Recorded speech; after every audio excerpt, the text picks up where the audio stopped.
El sueño de la razón produce monstruos. Es la frase que acompaña a uno de los más célebres grabados de Francisco de Goya, pintor y grabador español que vivió entre 1746 y 1828.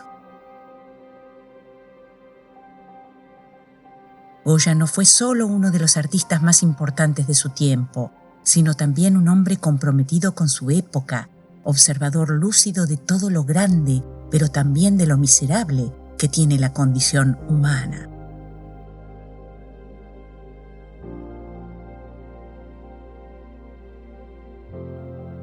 El grabado que nos ocupa forma parte de una serie titulada Los Caprichos, realizada entre 1793 y 1799. Esta colección supone la primera realización española de una serie de estampas caricaturescas, al modo de las que había en Inglaterra y Francia, pero con una innovadora originalidad temática, dado que los caprichos no se dejan interpretar en un solo sentido, al contrario que la estampa satírica convencional. La ejecución de estos grabados coincide con la grave enfermedad que sufrió Goya y de la cual quedó sordo completamente como Beethoven. Según parece, antes y después de la enfermedad, el artista sufría de insomnios y pesadillas, de las que habrían nacido sus dibujos, grabados y pinturas de índole fantástica y sombría.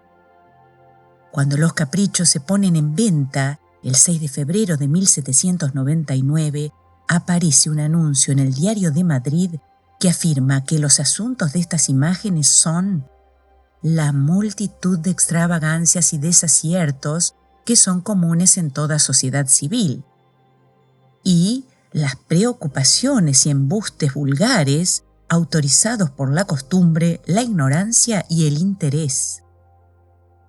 En tanto, el objetivo del autor es la censura de los errores y vicios humanos. Así, el capricho probablemente más famoso en la actualidad es el que lleva el número 43. El grabado consta de una leyenda escrita por el propio Goya en la imagen que dice, como sabemos, el sueño de la razón produce monstruos, frase que daría lugar a múltiples intentos de interpretación. Y esto se debe fundamentalmente a que la palabra sueño tiene en español al menos dos significados, es decir, el acto de dormir por un lado y el de soñar por otro, lo que permite que la frase se interprete de forma ambigua.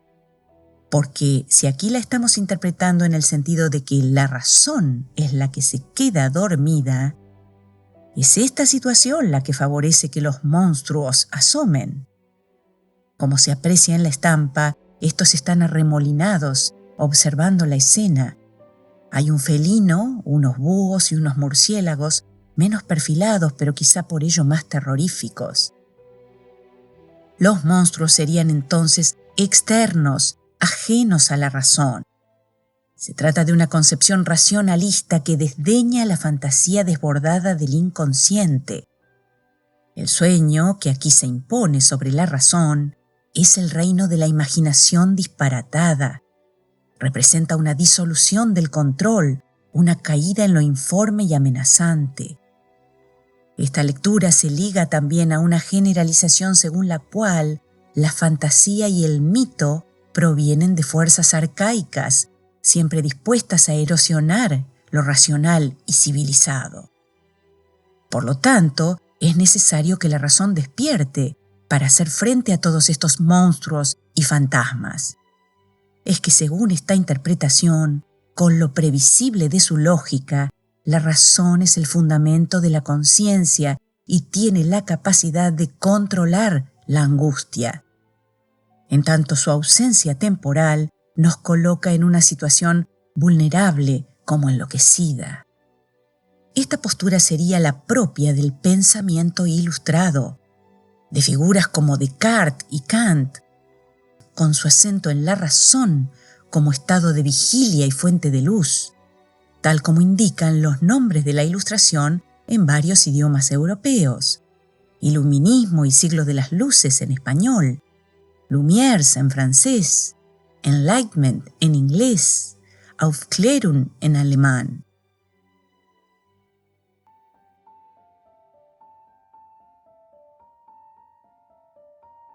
Ahora bien, para cierta parte de la crítica las cosas parecen cambiar si la palabra sueño alude al acto de soñar, tal vez de soñar despierto, entendido como la imaginación de la propia razón.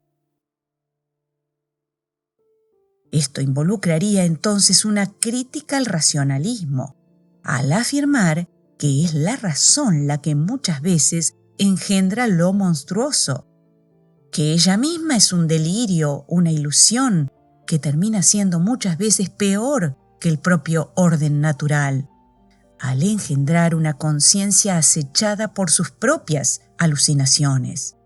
¿De qué tipo? Bajo la forma de utopías extremas, imposibles, capaces de atormentar al cuerpo y a la vida, exigencias deshumanizantes que con su desmesura oprimen a la existencia.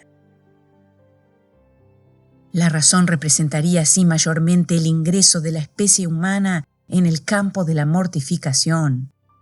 Por lo tanto, esta crítica a la razón suele venir asociada a una suerte de vuelta al instinto, a un deseo de reintegración con la naturaleza y la comunidad.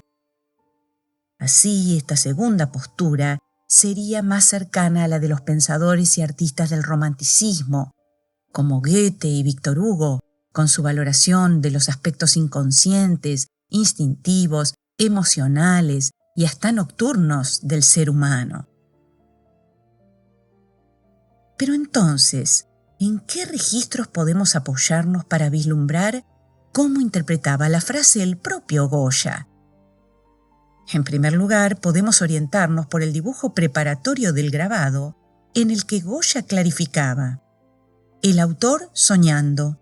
Su intento es solo desterrar vulgaridades perjudiciales y perpetuar con esta obra de caprichos el testimonio sólido de la verdad. A esto se suman los estudiosos del tema que han conducido su interpretación analizando los comentarios escritos por los amigos del pintor que habrían tomado nota de las propias explicaciones de Goya sobre los grabados. Estos comentarios de los caprichos se designan por el lugar donde se conservaron, por eso se denominan el manuscrito del Prado por el Museo del Prado y el manuscrito de la Biblioteca Nacional de Madrid. Con respecto a este grabado concreto, en el manuscrito del Prado puede leerse el siguiente comentario crucial: la fantasía abandonada de la razón produce monstruos imposibles. Unida con ella, es madre de las artes y origen de las maravillas. En tanto, el comentario de la Biblioteca Nacional dice en el mismo sentido: cuando los hombres no oyen el grito de la razón, todo se vuelve visiones. Por lo que no parece quedar duda de que en ambos la idea es que esos dos aspectos, imaginación y razón, deberían para Goya funcionar unidos, con una clara valoración además del rol de la razón. No obstante, parte de la crítica ha venido interpretando también que Goya ya estaría aquí comenzando a abandonar el marco tranquilizador en el que se situaban los ilustrados, debido a que forma parte de un momento histórico de transición entre el siglo XVIII, de la Ilustración por excelencia, y el XIX, en el que irrumpe con fuerza el movimiento romántico. Justamente los autores de este movimiento se preguntan si no nos estaremos equivocando al extasiarnos ante lo que nos parece el triunfo de la razón, desconociendo las profundidades inconscientes que también nos caracterizan. Por lo que, adhiriendo a su vez a estas ideas, Goya habría pretendido dejar en la ambigüedad e indecisión al espectador de su tiempo frente a este tema, quizá para incitarlo a buscar el sentido por sí mismo y en sí mismo.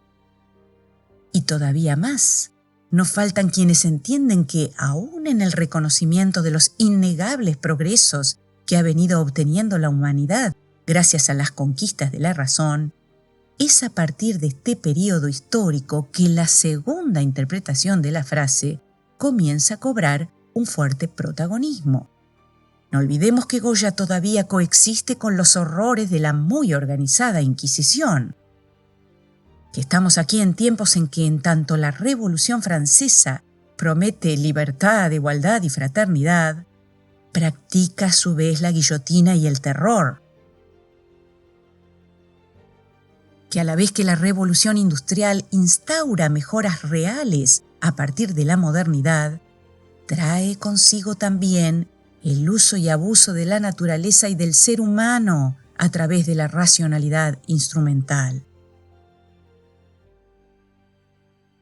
Que a esto le siguen luego los maestros de la sospecha, Marx, Nietzsche y Freud, con su crítica a la falsa conciencia, en el sentido de que ella puede estar también autoengañándose sobre sí y sobre la realidad. A la vez que los conmocionantes sucesos en torno a las dos grandes guerras mundiales, con sus sueños de pureza racial o de alcanzar a cualquier costo el Estado total, suscitan en los pensadores de la Escuela de Frankfurt la crítica profunda a las contradicciones de la razón bajo el célebre concepto de dialéctica de la Ilustración.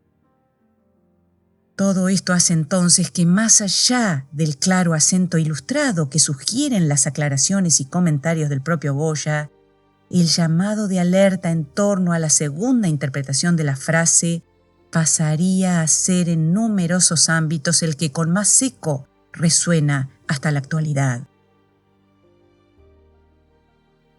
No obstante, la tradición filosófica de los últimos 2 milenios también ha venido insistiendo en que la vida personal y colectiva no vale la pena si no es sometida racionalmente a examen, a una verdadera autocrítica, tras la idea de que solo desde una adecuada comprensión de nosotros mismos podremos controlar verdaderamente hacia dónde queremos ir a partir de aquí.